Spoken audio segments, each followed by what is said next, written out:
आनंद, हम तुमको कह रहे हैं, हम दोनों भागकर शादी कर लेते हैं। रमा, हम तुमसे प्यार करते हैं, कोई मजाक बात थोड़ी है। तुम्हारे बाबूजी को समझना पड़ेगा ये। मेरे घर वाले सच में कभी नहीं मानेंगे। हम समझाएंगे तुम्हारे पापा को, देखना वो मान जाएंगे। तुम बिल्कुल टेंशन मत लो। अंकल मेरी बात सुनिए, देखिए प्लीज मत मारो आनंद को। हमारी बात रमा, रमा प्लीज पापा, प्लीज पापा, मैं और आनंद बहुत प्यार करते हैं। तो आप प्यार का भूत हम उतारेंगे तो घर चल पाएगा। छोड़िए पापा हमें। चल पूरा खुमारी उतार देगा तुम्हारा। वो मिश्रा हमारे चूते का औकात नहीं है। उसके बेटे ने ब्याह करेगी, अपना मर्जी चलेगी, जान मार देंगे तुम्हारी। अरे क्या कर रहे हैं आप? अरे ये जो की तो की, आप भी कोनो अच्छा नहीं कर रहे हैं। आप भी तो गलती कर रहे हैं ना। अरे जवान बिटिया को बड़े बाजार में बेइज्जत करते हुए खींचते हुए घर से ला रहे हैं। अरे गलती हो गई कि घसीट कर लेकर आए। मार कर लाना चाहिए था, अक्ल ठिकाने आती।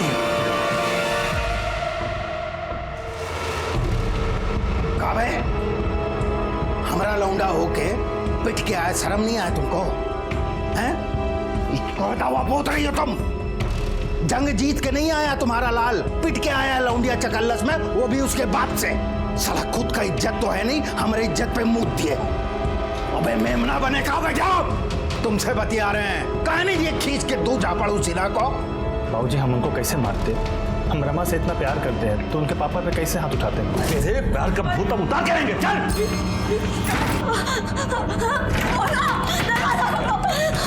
क्या कर रहे हैं आप? खबरदार जो दरवाजा खोला तो अब ये दरवाजा तब खोलेगा जब इसका ब्याह होगा। बराबर का लड़का देखकर 2-4 दिन में इस मुसीबत को यहाँ से चलता कर देंगे। आनंद ऐसा कुछ नहीं होने देगा। आनंद हमको बहुत चाहता है। आनंद हमारा ब्याह किसी और से होने नहीं देगा। देख लीजिएगा आप। देखा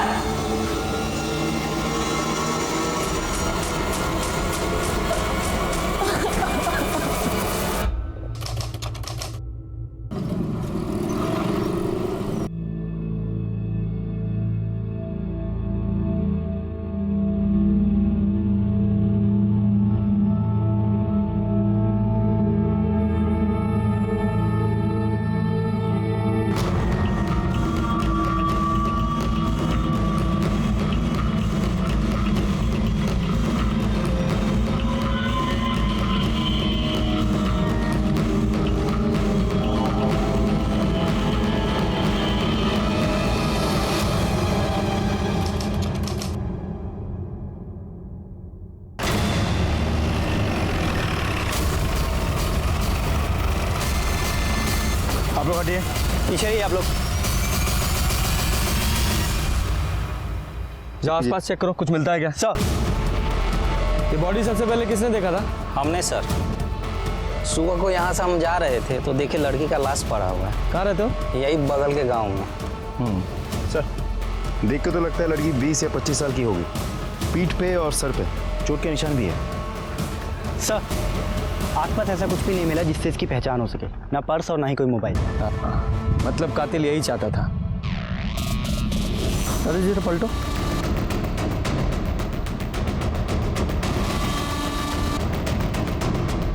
पीठ पे 3 घाव है और सर पे भी चोट का निशान है और आसपास खून की एक बूंद भी नहीं है। इसका मतलब ये हुआ कि इसे कहीं और मारा गया है, बॉडी को ठिकाने लगाने के लिए यहाँ फेंक दिया गया है। संगीता, जरा चेक करो इसके कुर्ते पे कोई टेलर का टैग है क्या? हाँ सर है। यादव जी, इस टेलर का पता लगाओ और आसपास के सभी पुलिस स्टेशन में इस लड़की की डिटेल्स भेजो कि 24-25 साल की किसी लड़की की मिसिंग कंप्लेंट दर्ज हुई है क्या। बॉडी को पोस्टमार्टम के लिए भेजो। सर, लड़की के कुर्ते पे जिस टेलर का टैग था उस टेलर की दुकान मांझी मार्केट में ही है। टेलर ने लड़की और कुर्ता दोनों की पहचान की है। लड़की का नाम था रमा सिन्हा। लड़की रेगुलर कस्टमर थी, इसीलिए टेलर की रिकॉर्ड बुक से हमें उसका फ़ोन नंबर और एड्रेस मिला था। जब हमने फ़ोन किया तो फ़ोन स्विच ऑफ मिला। फिर हम उस एड्रेस पे पहुंचे, लेकिन घर पे ताला लगा हुआ था सर। आस पड़ोस में पूछताछ करके हमें पता चला कि पिछले कुछ दिनों से वो लोग वहाँ दिखे नहीं, गाड़ी भी नहीं है, शायद बाहर कहीं गई है सर। जब पूरी फैमिली बाहर गई थी तो रमा उनके साथ क्यों नहीं गई? हो सकता है वो अपनी ससुराल में हो। सर, उसकी तो शादी नहीं हुई थी, ससुराल में होने का तो सवाल ही पैदा नहीं होता।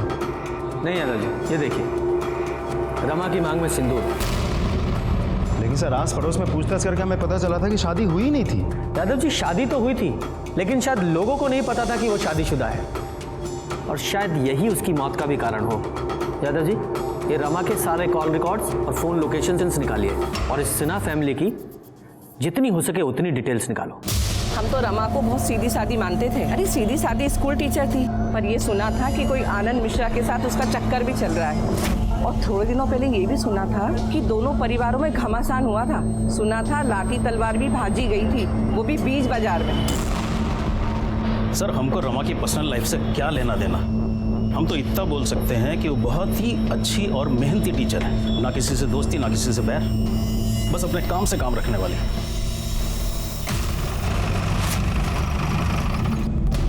अब आदमी के जाने के बाद साहब का बुरा बोले, लेकिन रमा के कारण अभिजीत बाबू थोड़ा परेशान रहते थे। 2 दिन हो गए साहब, उनका कुछ पता ही नहीं कहाँ चले गए। उनका फ़ोन लगाओ तो ना उनका फ़ोन लगता है ना उनके बेटे का फ़ोन लगता है।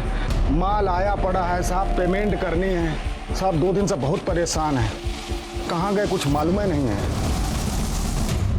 सर, मैंने कई लोगों से पूछताछ की, लेकिन किसी को भी नहीं पता सिन्हा फैमिली कहाँ है और उनके फ़ोन्स भी स्विच ऑफ आ रहे हैं सर। यादव जी, ये अभिजीत, रत्ना और शिवम तीनों के कॉल रिकॉर्ड्स और मोबाइल लोकेशन निकलवाओ। तब तक इस आनंद से मिलते हैं, देखते हैं वो क्या कहता है। साहब, आनंद का शादी रमा से हुआ, उसके बाद रमा अपनी अम्मा के घर गई आशीर्वाद लेने। एक बार को हम अपनी अम्मा से मिलना चाहते हैं। फिर लौटी नहीं साहब। आप ही सोचिए साहब, हमरे बिटुआ पे का गुजरी होगी। अरे बौरा गया है साहब एकदम। अपने बेटे को बुलाइए, उससे बात करनी है हमें। अरे क्या बात करिएगा साहब, उससे होश ही नहीं है उसको। दिन रात रमा के घर के चक्कर लगाता रहता है। कह रहा था कि उसके परिवार वाले रमा को जबरदस्ती ले गए हैं और दूसरा ब्याह कर देंगे उसका। यह पॉसिबल नहीं है, रमा का मर्डर हो गया है। मर्डर? अरे कहा होगा हमरे बिटुआ का, लेकिन कौन मर्डर किया साहब उसका? फिलहाल तो हमें नहीं पता, हो सकता है आपके बेटे आनंद ने किया हो। बुलाओ उसे। अरे साहब, बुलाएंगे तो तब ना जब वो घर पे होगा। आता ही नहीं है घर पे। यादव जी, हमें अब सबके फ़ोन नंबर्स चाहिए और एक बार आपका बेटा घर लौटा है तो पुलिस स्टेशन भेज दीजिएगा। ठीक है साहब।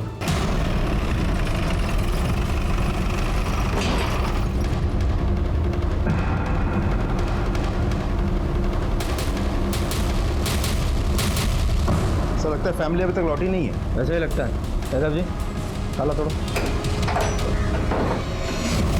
फॉरेंसिक टीम को बुलाइए। सर, अब समझ में आया कि ये घर फैमिली के बाहर जाने की वजह से नहीं, बल्कि इस क्राइम की वजह से बंद था। पूरे घर की अच्छी तरह से तलाशी लो।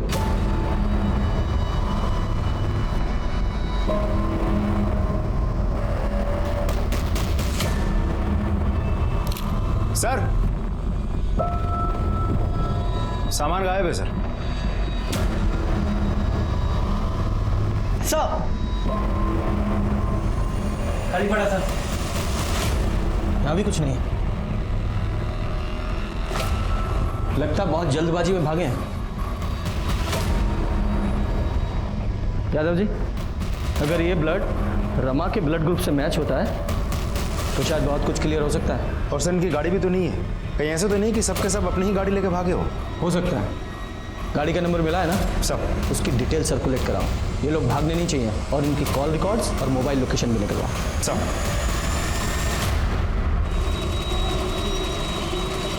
यादव जी। जी सर।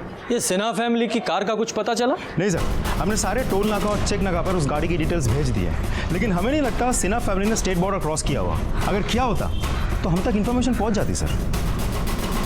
कहीं ऐसा तो नहीं कि सिन्हा फैमिली कहीं छुप के बैठी हो, वरना कार गई कहाँ? सर, सिन्हा फैमिली के घर पे जो ब्लड मिला था उसकी फॉरेंसिक रिपोर्ट।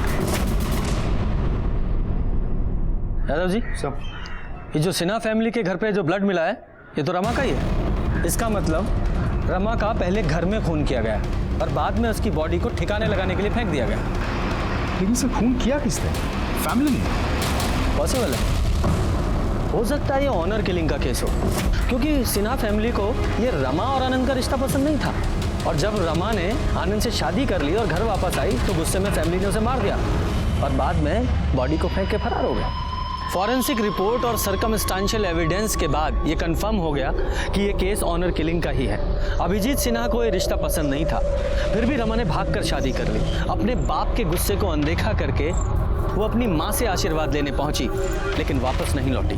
और अब हमारे लिए सबसे ज्यादा जरूरी था सिन्हा फैमिली और उनकी कार का मिलना।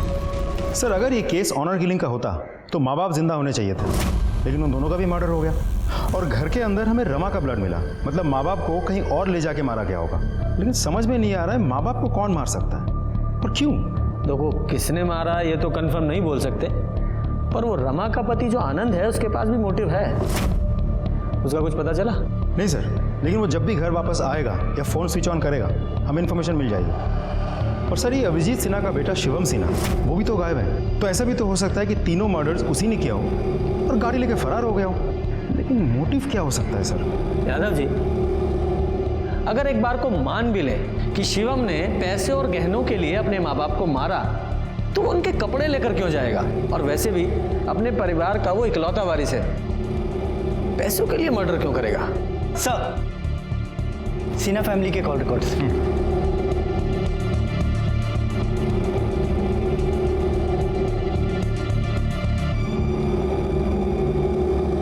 क्या है कॉल रिकॉर्ड्स में Yadav ji? Sir, mobile location के मुताबिक अभिजीत और रत्ना का मोबाइल 11 जून की शाम 7 बजे स्विच ऑफ हुआ था घर के बगल में, जबकि शिवम का फोन 12 तारीख को सुबह 7 बजे स्विच ऑफ हुआ और रमा का फोन सुबह 8 बजे, मतलब 1 घंटे बाद।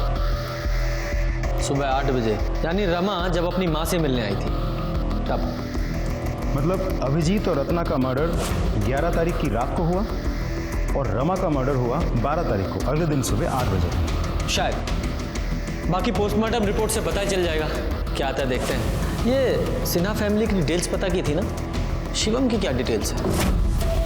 कुछ खास नहीं सर, क्योंकि शिवम बहुत ही रिजर्व टाइप का आदमी है। उसके फ्रेंड्स, दोस्त, यार वगैरह है नहीं कोई। दोस्त के नाम पे एक ही है, अजय कुशवाहा। अजय कुशवाहा, बुलाइए उसे। दोस्त है, कुछ तो राज पता होगा ही। सर, शिवम का कभी उसके पापा से बना ही नहीं। अंकल सोचते थे वो उनका बिजनेस देखेगा, पर शिवम का मन मुंबई जाकर सेटल होने का था। और जैसे हमने उसको बताया कि हम मुंबई जा रहे हैं, तो वो तुरंत अपना प्लानिंग बना लिया मुंबई जाने का। तो अब वो कहाँ है? मुंबई में? नहीं, मुंबई तो वो कल हमारे साथ जाने वाला था। 2 दिन से उसका फ़ोन मिला रहा है, लेकिन नंबर स्विच ऑफ बता रहा। अब पता नहीं वो जाएगा कि नहीं, कहाँ है वो, हमको तो कुछ समझ में नहीं आ रहा। अब हम तो कल मुंबई निकल जाएंगे, अब वो अपना देखे। अपना ये मुंबई का टिकट कैंसिल करा लो। मतलब जब तक शिवम नहीं मिल जाता तुम कहीं नहीं जा रहे हो, और जैसे वो तुमसे कांटेक्ट करने की कोशिश करेगा तुरंत हमें बताओगे। जी सर। ये मुंबई जाने वाले सभी रास्तों की सीसीटीवी फुटेज चेक कीजिए, हो सकता है शिवम की कार कहीं दिखे। शिवम का फोन अभी मांझी में एक्टिवेट हुआ है। जिस आदमी को हम मुंबई तक ट्रेस करने की कोशिश कर रहे हैं, वो यहाँ मांझी में बैठकर हमें बेवकूफ़ बना रहा है। यादव जी, इस शिवम की लोकेशन ट्रेस करो, और इससे पहले कि ये दोबारा हमारे हाथ से निकले, उठा कर लाइए उसे। लोकेशन तो यही दिखा रहा है। आगे? जी सर, मैं फॉलो करता हूँ। सर लोकेशन के हिसाब से तो यही जगह है। बोलो सर, एक घर से नहीं आ।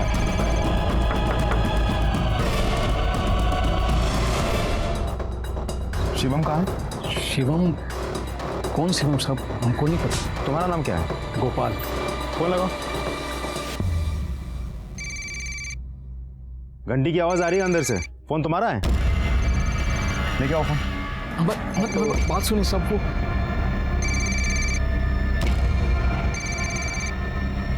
सब ये फोन है। ये फोन किसका है? बताओ किसका है? थाने में लेके चलूं? नहीं साहब, ये फोन हमारा नहीं है, पड़ा हुआ मिला था। कहाँ?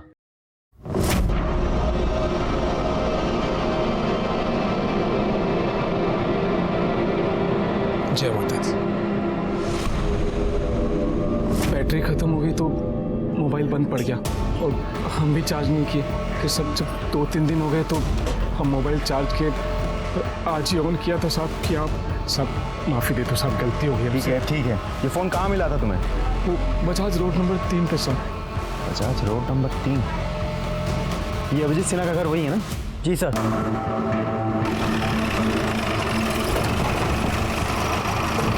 चलो दिखाओ कहाँ मिला था मोबाइल।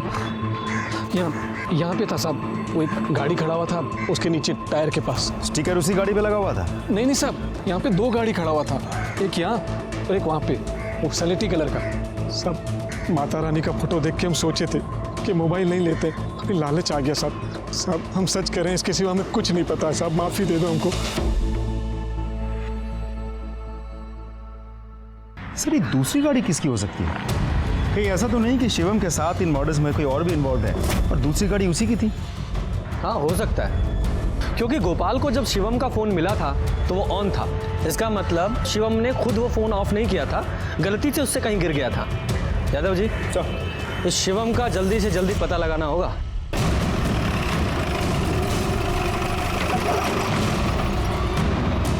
तुम उधर देखो।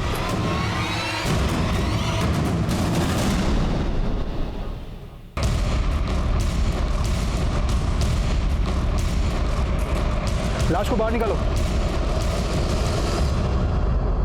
हेलो,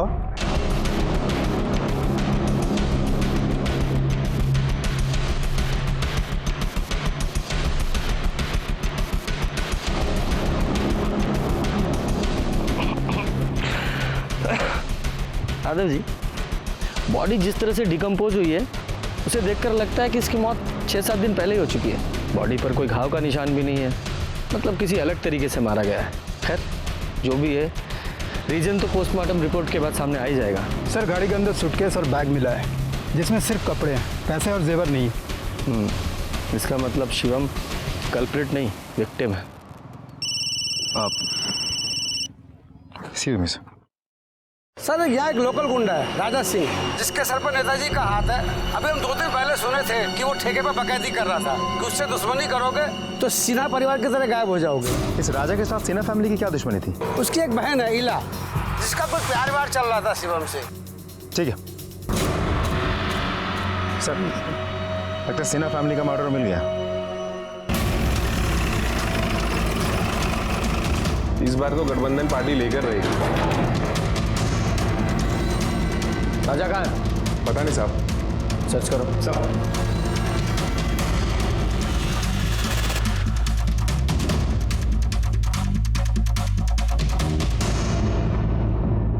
सर ऊपर आइए।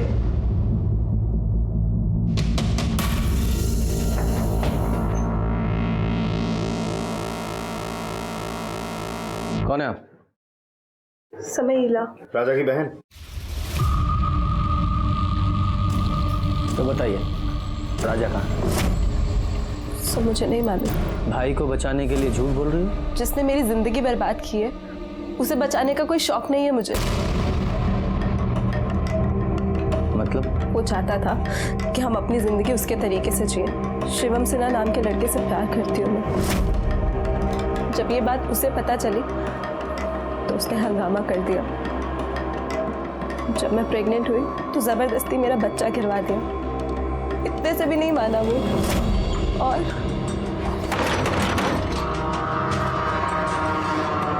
अच्छा तुम हो? अरे कौन है? ये क्या कर रहे हो? नमस्ते आंटी जी, राजा यादव। अरे कोई है? अरे छोड़ो। अरे मेरा बेटा को छोड़ दो। जो हाथ का लौंडा होकर राजा यादव की बहन से इसक लड़ाने का कोशिश करता है? बेटा अभी तो सिर्फ कूटे जा रहे हो, अगर उससे दूर ना हुए ना तो जान से मार देंगे, समझ गए? क्या हो रहा है? कौन हो तुम और हमरे बेटे को काहे मार रहे हो? बेटा ये तुम्हारा बेटा है? हाँ। फिर तो तुमको सजा देना बनता है। हम पुलिस को बुलाएंगे। शर्म नहीं आता तुमको ऐसा नालायक बेटा पैदा करते हुए? फिर मैं शिवम से मिली। हमने मुंबई जाने का प्लान बनाया। मैं 20 तारीख को शिवम को मुंबई में मिलने वाली थी। आप प्लीज़ मेरी मदद कीजिए ना। अगर आप मुझे यहाँ से नहीं निकालेंगे तो मेरा भाई मुझे कभी यहाँ से निकलने नहीं देगा। प्लीज़ सर मुझे शिवम से मिलना है। सॉरी, आप शिवम से अब कभी नहीं मिल पाएंगे। क्यों? क्या हुआ? उसका मर्डर हो चुका है। क्या?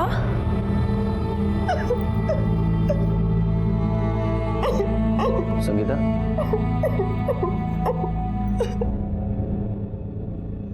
मैं आपकी हालत समझ सकता हूँ। बस एक आखिरी बात बताओ, तुम्हें लगता है तुम्हारा भाई राजा शिवम को मार सकता है? Yadav ji, sir state border seal करो। राजा भागना नहीं चाहिए। सारे खबरियों को एक्टिवेट करो। 24 घंटे के अंदर अंदर राजा मुझे लॉकअप में चाहिए। जी सर। सर, मुझे लगता है आपका शक सही था। शिवम की मौत भी 11 जून को रात 8 से 10 बजे के बीच हुई थी, गला घोटने की वजह से। लेकिन फॉरेंसिक रिपोर्ट के हिसाब से गाड़ी में कोई फिंगरप्रिंट्स नहीं मिले और ना ही स्टीयरिंग व्हील में मिले। लेकिन हाँ, गाड़ी के सीट और डिक्की में जो ब्लड स्टैंड मिले हैं, उसके साथ अभिजीत, रत्ना और रमा के ब्लड ग्रुप मैच हुए हैं। यादव जी, इसका मतलब ये हुआ कि कातिल ने सिन्हा फैमिली की बॉडीज को ठिकाने लगाने के लिए उन्हीं की कार का इस्तेमाल किया और उस पे से सारे फिंगरप्रिंट्स मिटा दिए। लेकिन उसने एक गलती कर दी, उनकी कार से उसने ब्लड स्टेन नहीं हटाए। उसने अभिजीत, रत्ना और रमा तीनों का फोन स्विच ऑफ कर दिया। लेकिन शिवम का फोन स्विच ऑफ नहीं कर पाया क्योंकि उसे पता ही नहीं चला कि उसका फोन कब और कहां गिरा, जो कि बाद में गोपाल को मिला। हो सकता है सर। पर यादव जी, मुझे एक बात समझ में नहीं आ रही है कि कातिल ने 11 तारीख की रात को अभिजीत, रत्ना और शिवम तीनों का खून कर दिया, लेकिन रमा को उसने 12 तारीख की सुबह यानी कि 12 घंटे के बाद मारा। इसका मतलब है कि कातिल लगातार सिन्हा फैमिली के घर में बना हुआ था। कौन हो सकता है वो? राजा? क्योंकि पॉलिटिशियन का हाथ सर पे होने की वजह से उसका कॉन्फिडेंस बढ़ गया हो, या फिर आनंद, वो भी तो गायब है। यादव जी, इन दोनों का जल्दी से जल्दी पता लगाना होगा। यह केस ऑनर किलिंग से लेकर शिवम के स्वार्थी होने से होता हुआ अब एक बदले की भावना का लगने लगा था, जिसमें राजा का मोटिव तो क्लियर था, पर आनंद जो इतने समय से गायब था, उसका मोटिव हमें समझ में नहीं आ रहा था। अगर वो रमा से शादी करने के लिए इतना बेचैन था तो उसका मर्डर क्यों करेगा? हम लोग इसी उधेड़-बुन में थे, तभी इस केस में एक नया किरदार और नया एंगल सामने आया। अब ये कौन है? सर, ये साहब हम प्रकाश कुमार, सिन्हा परिवार के एकमात्र रिश्तेदार बचे हैं साहब। वो कैसे? साहब, रत्ना सिन्हा हमारी बुआ थी। अच्छा। हमारे पिताजी की इकलौती बहन। सब बहुत साल पहले पिताजी का देहांत हो गया, फिर 3 साल पहले अम्मा भी गुजर गई। फिर बुआ हमको फ़ोन करके बोली कि यहीं आ जाओ, फूफा जी के काम धंधे में हाथ बटाना। तो पिछले 3 साल से हम यहीं हैं साहब, और फूफा जी के खानदान में भी कोई है नहीं, तो हम ही हुए एकमात्र रिश्तेदार। ठीक है, मान लिया तुम उनके रिश्तेदार हो, पर ये कहानी हमें क्यों सुना रहे हो? साहब, थोड़ा धैर्य से सुने, तो उसी पे आ रहे हैं। अब बैठ जाएं। बैठो। धन्यवाद साहब। साहब, कहा है कि 2 साल पहले ना फूफा जी 2 दुकान लिए थे, तो एक दुकान उनसे हम ले लिए किराए पे अपना धंधा शुरू करने के लिए, और एक दुकान अपने दोस्त संजीव को किराए पे चढ़वा दी है। आपको शक सुबह है तो आप जांच कर सकते हैं साहब।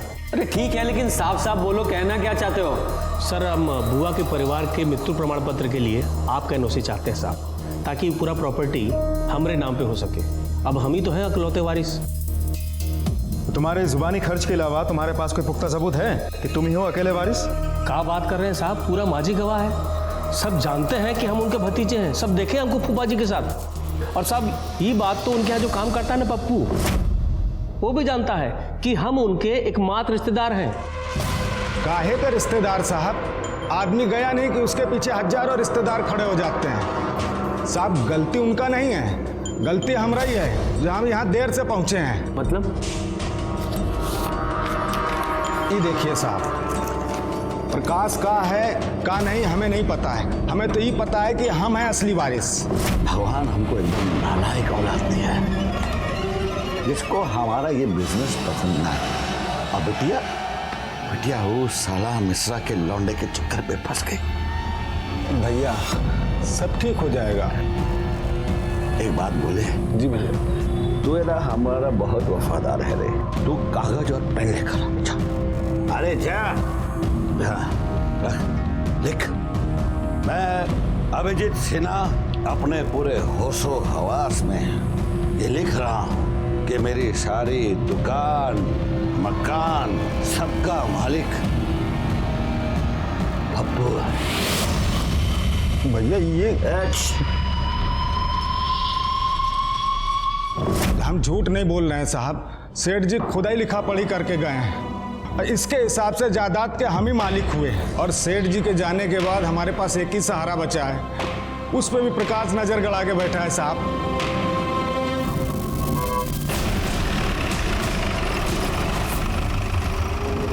सेठ जी भले आदमी थे साहब, प्रकाश ने दुकान किराए पे दिलाया था। प्रकाश तो तुम्हारा दोस्त है ना, तुम्हें तो पता ही होगा कि वो अभिजीत सिन्हा की प्रॉपर्टी पे क्लेम कर रहा है कि वो उनका अकेला वारिस है। सारी प्रॉपर्टी उसे ही मिलनी चाहिए। क्या हुआ, कुछ प्रॉब्लम है? कुछ कहना है इस बारे में? हेलो, हाँ ठीक है, तुम नज़र रखो, हम पहुँचते हैं। सर, राजा का पता चल गया।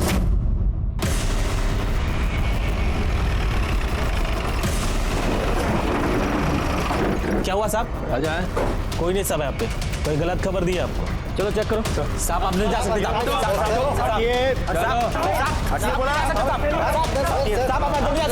अरे क्या हुआ बे? क्या इतना हल्ला मचा रहे हो?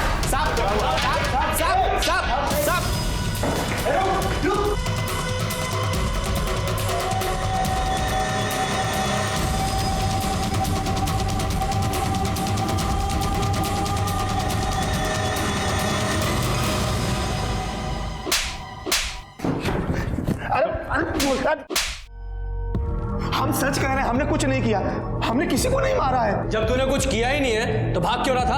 अरे वो इला के चक्कर में हम शिवम और उसके परिवार वालों को धमकाए थे कि वो इला से दूर रहे, और फिर जब सिन्हा परिवार गायब हो गया तो हम भी ऐसे झूठ में हेकड़ी झाड़ दिया कि सब हमने किया है।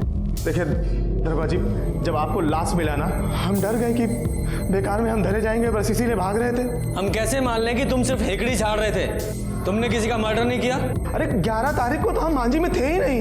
नेताजी का जन्मदिन था, 3 दिन के बाद पोस्टर बनवाने के लिए पटना गए थे। 12 तारीख को देर रात लौटे हैं।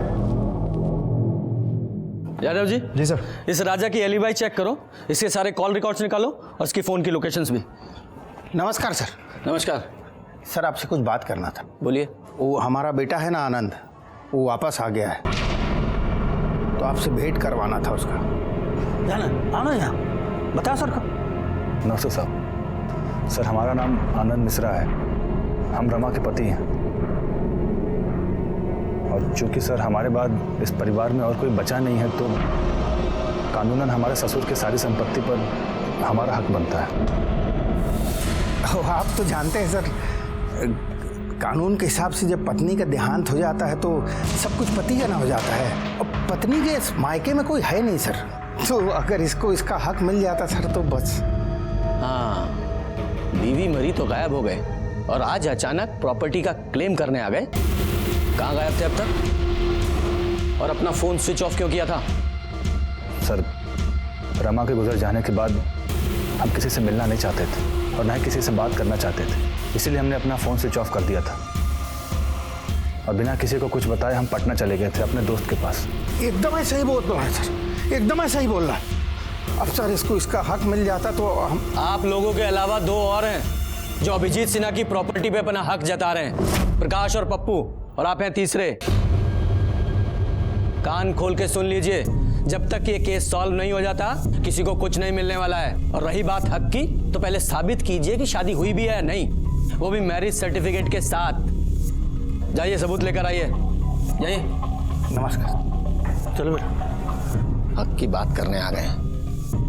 यादव जी, इससे पहले कि मर्डर केस से ज्यादा प्रॉपर्टी क्लेम का केस बने, हमें इसे जल्दी से जल्दी सॉल्व करना होगा। पता लगा रोज एक वारिस हमारा दिमाग खराब करने आ रहा है। देखो ना क्या जमाना आ गया है, जब पूरा परिवार मरा तो कोई कंधा देने वाला नहीं था, और अब देखो रोज एक नया आदमी हिस्सा मांगने आ रहा है। घोर कलयुग है।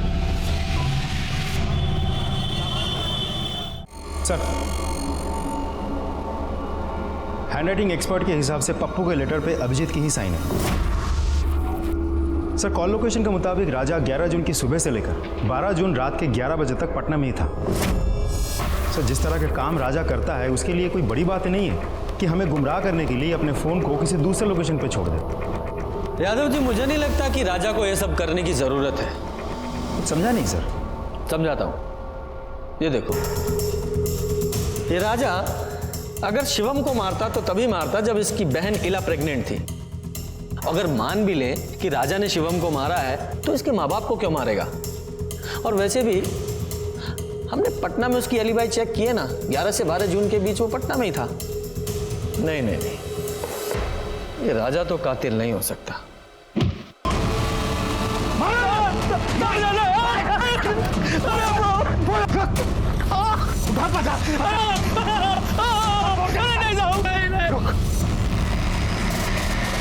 पहुंच गए ना, चुपचाप निकल ले। सिन्हा साहब की प्रॉपर्टी पे सिर्फ हमारे बिटुआ का हक है, क्या समझे? खुशी खुशी मान जाओ, नहीं तो और भी तरीके आते हैं हमको, समझ गए ना? चलो रे।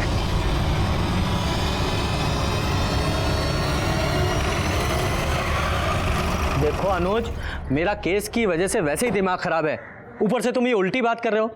अगर मैंने कहा है इंटरव्यू के लिए जाना है तो मतलब जाना है। जाओ, तुम्हारे इंटरव्यू की पूरी रिपोर्ट लूंगा मैं, समझे तुम? हाँ, रखो अब। सर, संजीव झा ने कल रात को सुसाइड कर लिया है। क्या?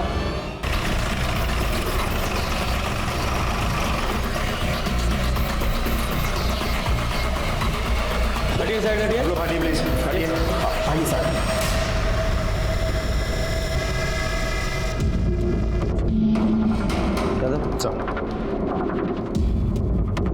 बॉडी को सबसे पहले किसने देखा? हमने देखा था साहब, हम इनके घर में दूध पहुंचाते हैं। 3 महीने का उधार था साहब, सोचा इस बार पैसा लेकर ही लौटेंगे। बहुत देर से दरवाजा खटखटाए रहे पर दरवाजा नहीं खुला साहब। तब हमने खिड़की से झांक कर देखा साहब, तो हमने इनको लटका हुआ देखा। हमने मकान मालिक को फ़ोन किया और बाद में आपको भी कॉल किया साहब। एम्बुलेंस को कॉल करो। सर, शराब पी रखी थी इसने, दिखाओ। शायद शराब के नशे में इसने आत्महत्या कर ली है। ऐसा ही लगता है। इन सबको फॉरेंसिक के लिए भेजो। Yadav ji sir, postmortem report जल्दी से जल्दी चाहिए।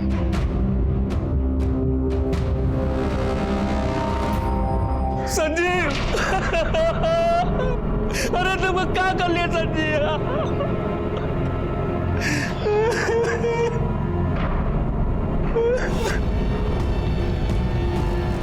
ये संजीव तुम्हारा दोस्त था ना? कुछ अंदाजा है उसने सुसाइड क्यों किया? काम धंधा नहीं चल रहा था साहब, बहुत दुखी रहता था। हमसे जितना बन पड़ा साहब हम किए। साहब दुखी तो था ही, दारू का लत लगा लिया। अब साहब एक ही दोस्त था साहब, देखिए खुद का जान ले लिया दारू के नशे में, वो भी चला कहाँ गया संजीव? आपको क्या लगता है सर, सच में सुसाइड किया है या बात कुछ और ही है? यादव जी, इस प्रकाश कुमार और संजीव झा की पूरी डिटेल्स निकालो। सर, पोस्टमार्टम रिपोर्ट के मुताबिक संजीव की मौत रात 10 से 11 बजे के बीच हुई थी, दम घुटने की वजह से, ना कि फांसी लगाने की वजह से। और संजीव के कॉल रिकॉर्ड्स के मुताबिक मरने से 12 घंटे पहले तक उसने प्रकाश को 1 नहीं 2 नहीं बल्कि पूरे 15 कॉल्स किए हैं। और मरने से 1 घंटे पहले भी उसने प्रकाश को ही आखिरी बार कॉल किया था। और मर्डर के वक्त प्रकाश के मोबाइल की लोकेशन संजीव के घर की है। यादव जी, ये देखिए, सिर्फ प्रकाश के मोबाइल की लोकेशन नहीं, ये आनंद के मोबाइल की लोकेशन भी मर्डर के वक्त संजीव के घर के पास ही बता रहा है। हो ना हो, खूनी इन दोनों में से एक है। लेकिन सर, संजीव को मारने का मोटिव क्या निकलता है फिर? मोटिव भी ये दोनों ही बताएंगे। उठा के लाओ दोनों को। सर, हम सच बोल रहे हैं, हम तो संजीव के घर के पास गए भी नहीं थे। अगर झूठ बोलेगा तो और मार खाएगा। मार से बचना है तो सच बोल। बोल, सच बोल। सर, ये सब हम अपनी मर्जी से नहीं कर रहे थे, ये पापा हमको सिखा पढ़ा करके भेज रहे थे। उन्होंने ही कहा था कि संजीव को जाके बोले कि वो दुकान खाली कर दे। और जब सर ये बात हम बोल कर निकले, तब तक वो जिंदा था। और सर उसके बाद हम पप्पू के पास चले गए कि वो प्रॉपर्टी पे क्लेम ना करें। सर आप यकीन मानिए, ये सब पापा हमसे जबरदस्ती करवा रहे थे। हमको कुछ नहीं चाहिए सर, हम तो सिर्फ रमा से प्यार करते थे और वो हमें अब कभी नहीं मिलेगी सर, हम उसे कभी देख नहीं पाएंगे। इसकी हालत देख के तो ऐसा नहीं लगता है किसी का खून कर सकता है, और रमा का तो बिल्कुल नहीं। अब देखते हैं ये प्रकाश क्या बोलता है। वैसे प्रकाश के बारे में मैंने एक चीज नोटिस की थी जो मुझे याद नहीं आ रही, क्या थी वो? सर, अब अच्छे से याद कीजिए। अब तक हम प्रकाश से सिर्फ 2 ही बार मिले हैं। पहली बार जब वो पुलिस स्टेशन आया था डेथ सर्टिफिकेट के लिए हमसे एनओसी लेने, और दूसरी बार जब संजीव ने सुसाइड किया था, हम उसके घर से निकल ही रहे थे और वो वहाँ पहुँचा था। याद आया। यादव जी, जब हम प्रकाश से मिलके अपनी गाड़ी की तरफ जा रहे थे तो मैंने नोटिस किया। सर गोपाल, जिसने शिवम का मोबाइल उठाया था और जिसने स्टिकर और ग्रे कलर की गाड़ी के बारे में हमें कहा था, जो मर्डर के दिन अभिजीत सिन्हा की गाड़ी के साथ पार्क की हुई थी। यादव जी, इस प्रकाश की गाड़ी को फॉरेंसिक के लिए भेजो। अब देखते हैं कौन सी कहानी सुनाता है। काहे फंसा रहे हैं साहब? हमारे दोस्त का मर्डर का इल्जाम हम पे लगा रहे हैं। काहे आप लोग को पैसा वैसा चाहिए क्या? तुम्हें फंसाने की जरूरत नहीं है हमें। तुम्हारे खिलाफ बहुत सबूत है हमारे पास। ये रही तुम्हारे फोन कॉल्स की और तुम्हारी फोन लोकेशन की पूरी डिटेल्स। संजीव को मारने से पहले तुमने उससे फोन पे बात की थी ना, फिर अपनी दुकान से उसके घर गए थे ना, वहां आधा घंटा रुके थे और उसके बाद 8:15 बजे तुम अपने घर गए थे।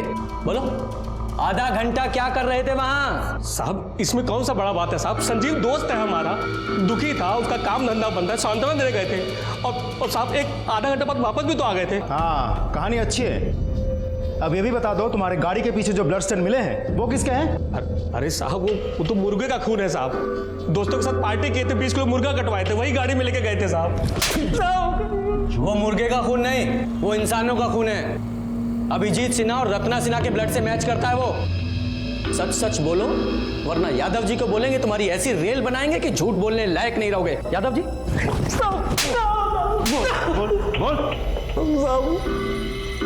रत्ना बुआ का प्रॉपर्टी हमको मिल रहा था साहब, तो इस संजीव दुकान छोड़ने को तैयार नहीं था। ऊपर से साहब किराया देने के लिए भी मना कर दिया था। बोलता था कि तुमको तो सब फोकट में मिल रहा है, तो काहे दुकान का रेट लगाए हुए हो। साहब दोस्तों के साथ चिरकुट जैसा बात कर रहा था, तो हमको भी गुस्सा आ गया, तो हम उसके घर पे गए और ऐसा दिखाए कि जैसे हम उसका बात मान लिए। हमको मालूम था कि तुम हमारी परेशानी जरूर समझोगे। I love you, I love you.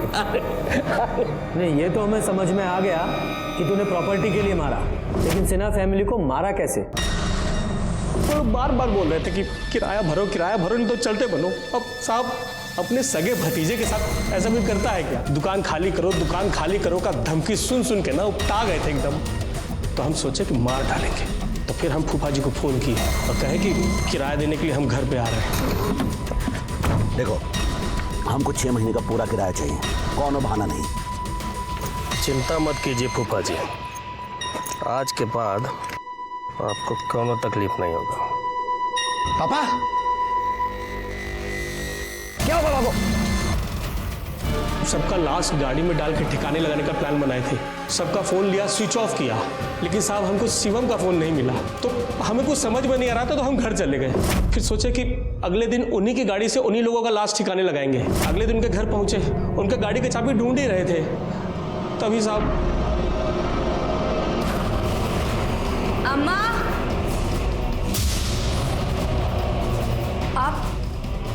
आप दोनों यहाँ क्या कर रहे हैं?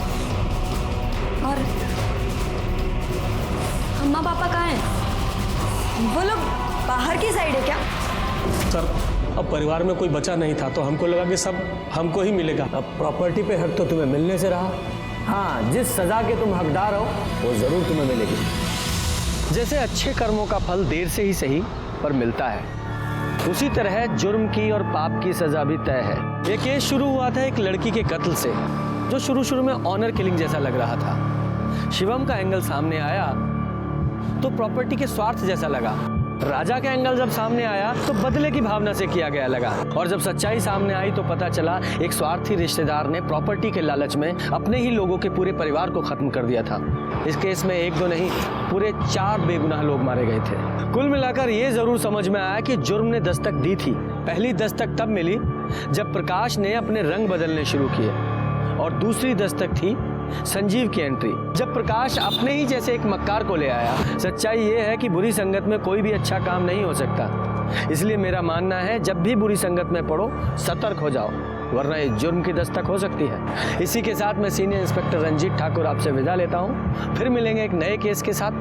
तब तक सतर्क रहिए और देखते रहिए क्राइम पेट्रोल दस्तक। मकसद बताना नहीं, बचाना है। जय हिंद।